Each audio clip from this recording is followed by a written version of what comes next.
I can't figure it out. I can't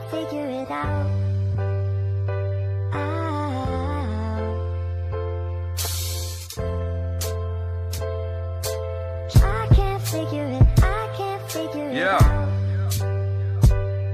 No matter how many times I try to you, I can't lie to you, I can't lie to you, I never lie to you, I Can't lie, y'all. He disrespected no y'all. matter how many times I try. Attack the ideology of Pan-Africanism. Those who adhere to the ideology have the right to respond. And I'm speaking as somebody who obviously, as you can hear by my accent, is not a citizen of America. I was not born and raised in America. I am not ADOS.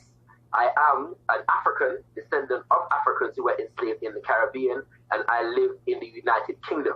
Okay, so I'm not getting involved in this thing to tell ADOS people what to do, how to think, and how to act. I am getting involved as a Pan-Africanist, and as an African, a descendant of Africans enslaved in the Caribbean, very concerned about the characterization of Africans on the continent and from the Caribbean that seem to have pervaded in the ADOS narrative. Yeah? And we're going to come back to addressing that in a second. All right? But that's just a backdrop, yeah, to let you know why we're having this conversation. What I want to begin by doing, though, is getting our panel to kind of just, and I'm going to share some definitions in a sec, but just to give an idea, an interpretation, a definition of what Pan-Africanism is. And I want to shout out before we go there to brother Nair Stella B. I see you in the building, Kings and Queens. You know what I'm saying? Love to that. And all my other brothers and sisters, I'll shout you out a little bit later on. Do remember to like the video and share the link. I want to say my brother Kevin, aka Mr. K, has said Pan-Africanism is an objective, not an ideology. A quote from brother Obi Ebuna Jr. So we're gonna just with that. Let me anybody can go first and start by defining what Pan-Africanism is. I'll go. So for me, the reason I became a Pan-Africanist because I started off really more so as a nationalist, but the more and more I started reading from people like Malcolm X, or just different people, leaders inside of the struggle, is that our struggle is international. Mm-hmm. And to me, that's really what Pan-Africanism is. It's the acknowledgement that the same way that Europeans came together in order to form a global system of white supremacy, mm-hmm. that the only possible way that you can combat this mega force, because it's not just America, it's not just the UK, it's not just France, they work in cohesion. The only way that you can confront this is from a global response from Africans, whether they be on the continent or whether they be in the United States, in the Caribbean, that if we all unite, we would be able to respond to this global system. In addition to that is the acknowledgement that if you look at the resources that we do have inside of our respective countries, particularly those on the continent of Africa, the resources really should put us in a position of power. So we should have the ability to overthrow these powers. We should have the ability to actually act in cohesion.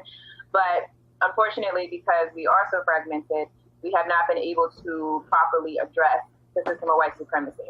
So that's really what Pan-Africanism is to me. It's the acknowledgement that wherever you go in the world, we're all oppressed people who are of African descent, that the only logical or probable way that we can actually address this system is by having a united front across countries where we're together addressing the system of white supremacy instead of trying to do it separately. Yes. Yes, thanks for that. Any of my brothers can go?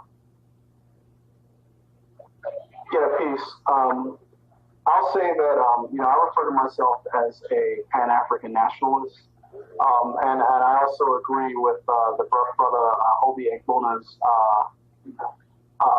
the quote there that Pan-Africanism is an objective, not an ideology, right? So for me, when I think of Pan-Africanism, I think of it as a concept that really means Africans, no matter where we are, across land, across regions, across language, working together in tandem for the purpose of overthrowing white supremacy, right? So for me, that's the Pan-Africanist perspective.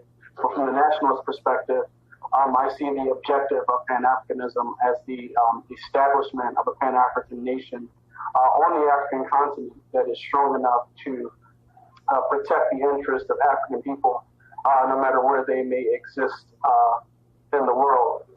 Marcus Garvey used to say that a strong man is strong anywhere, right? So until Africa is redeemed, no African person anywhere on this planet will be safe or will have refuge into any alienation. So I think that it is incumbent upon us who call ourselves Pan-Africanists or Pan-African nationalists, it's incumbent upon us to work to obtain power for the purpose of achieving a sovereign nation that has the strength and power to protect African people everywhere.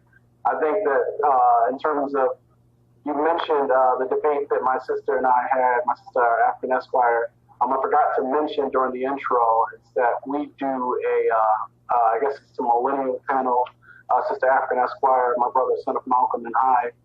We do a panel where we address issues impacting the African world through a Pan-African lens. And the first time that we got together was really to give a response to Yvette Cornell's video, Pan-Africanism is Dead. So to date, I think we've done about 4 segments. So one of our differences, when you talk about the shades of Pan-Africanism, one of our differences is, for me, myself, I don't say, bringing, creating a nation on the African continent that falls under scientific socialism. Because for me, although I don't promote capitalism, I have a significant critique of capitalism. I also believe that socialism does not go far enough in reframing the economic problems that Africans suffer from.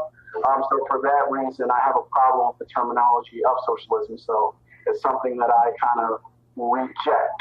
And I think that we need to develop or rescue terms that can capture the economic needs of African people. So. All right.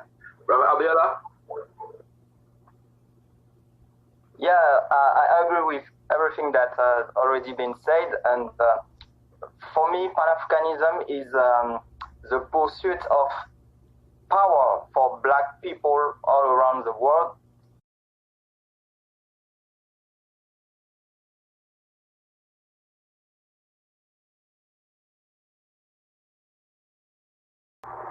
It's a long road from Abidjan in the Ivory Coast to this interstate highway near Chicago. Trucker Mamadou Diawara relishes the freedom and the paycheck. Trucking is the freedom. It's the freedom and the money is right. I'm not gonna lie to you. Yeah, you make more than like the average Joe, you know what I'm saying? Diawara says truckers in the United States can make as much as $200,000 a year. The sometimes dangerous work involves long hours, but it's a chance to make a new life in a new country on his terms. You got to get the goods to the people. This is how the country is built. It doesn't matter where you were born. You can be whatever you want. This is what this country teaches me every day. Elias Balima took a similar journey from Burkina Faso. He saved for years to buy his truck, and now not a day passes without someone offering him work. For people like me who did not go far in the school system, it is an opportunity for us. It is tiresome, but after the labor, the result is good. After several days on the road, stuck inside a 5-meter compartment, it's the little things that count, like a free shower. You got a soft towel free, you got a shoe free, and you got a water free.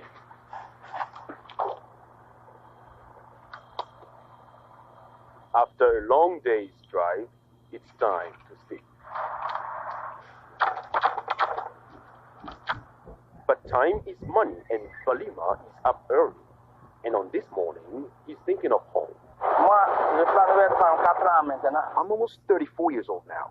I'm still not married, you see? Why are you not married? Well, my mind is between Africa and America. Sometimes I see younger brothers newly arrived from Africa telling me, I will not stay more than 2 years in the States. My brother, you have never had some at McDonald's, right? As much as Balima and Diawara have grown to love French fries and the opportunities and freedom in America, They know that in the current political climate, many Americans will always see them as Africans. Balima says he tries to stay out of the U.S. immigration debate. I know they are all politicians. I'm not afraid of them. If Americans did not like Trump, he would not be where he is today.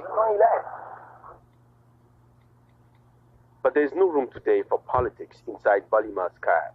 For these African immigrants turned American truckers, keeping their eyes on the road is the key to success. Arzuma Kompore for VOA News on the road in Illinois.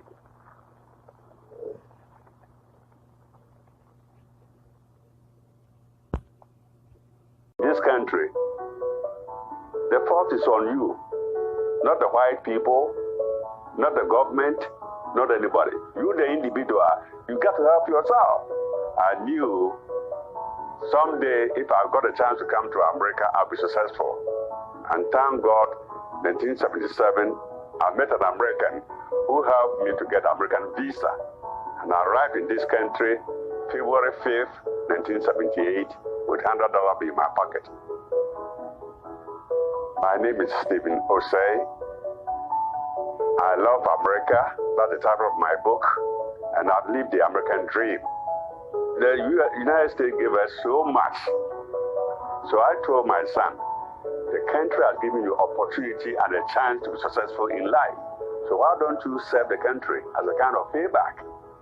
Without America, where would I be? Without America, where would you be? In Ghana, I couldn't have probably sent you to university. I couldn't. But because of the opportunities that are here, and they've given you a chance to be successful, we also go back and serve them. He said, which one do you study? I said, join the Marines. Those are the top guys. And he did for 12 years. The first 7 years, I was here by myself. All I did was to work 8 hours at night, 8 hours daytime. No car, no girlfriend. All I did was to save money. I strongly believe that there are some people who believe that they've been forced not to study. They've been forced to fail. And I don't believe that. Look at this country. Freedom is everywhere. Good schools, good teachers. Everything is possible in this country compared to other countries. There are no freedoms. You say something against the government, you end up in jail. Ghana is a common practice. I live in a village with my father who didn't go to school, my mom no school. Our village, there was no electricity, no running water.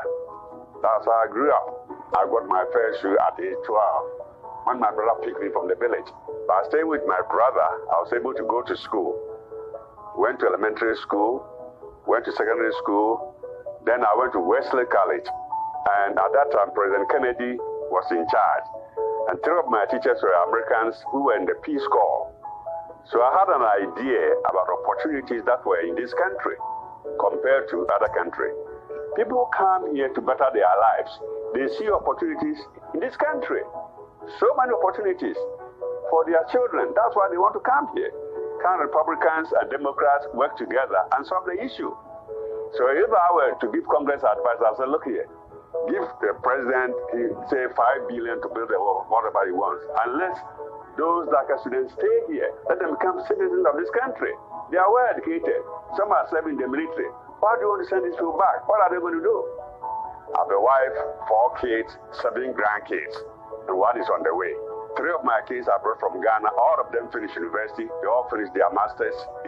So all my 3 kids are very successful. So I'm very grateful to this great country. So the fact that you are born poor doesn't mean you should grow up to be poor. You don't have to. Look at my story, read my book, and you will see step by step approach to being successful in life. Stay in school, study hard, listen to your teachers, avoid bad groups. And I give thanks to God that I made it from that humble beginning all the way to owning a Mercedes. Something I never dreamt I could have done in Ghana, never. Opportunities are here. That's why I'm proud to be an American citizen, and I'm happy to be here. My name is Stephen Osei. I can't figure it out.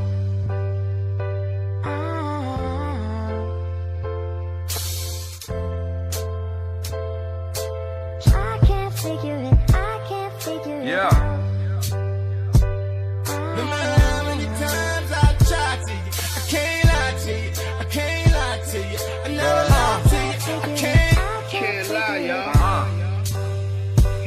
disrespected you.